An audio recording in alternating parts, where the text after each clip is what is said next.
Hello everyone, Sanbonani, Mihlali and Leeroy said the content creator and influencer is giving us content with her controversial boyfriend Leeroy Sidemba. Mihlali broke the internet when it was reported that she is dating a married man, Leeroy Sidemba, but the popcorn rumors cleared the air and said it was Mary Jane, the wife, who cheated first, and their marriage was already crumbling. So Mihlali didn't steal Leeroy allegedly. Mihlali and Leeroy shared this picture of her and Leeroy holding each other, and you can see the couple is in love.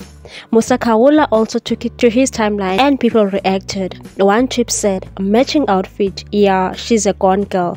This is stage 20 of a relationship. I'm sure they do it raw. You can't do matching outfit without doing it raw."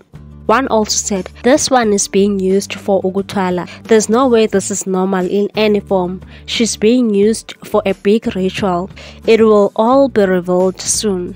So Leeroy Utwele, according to this person, "I didn't know that. They really look happy though and head over heels with each other. I hope the guy is settling divorce with his wife so that they won't receive backlash here on social media." Share your thoughts on this one, people.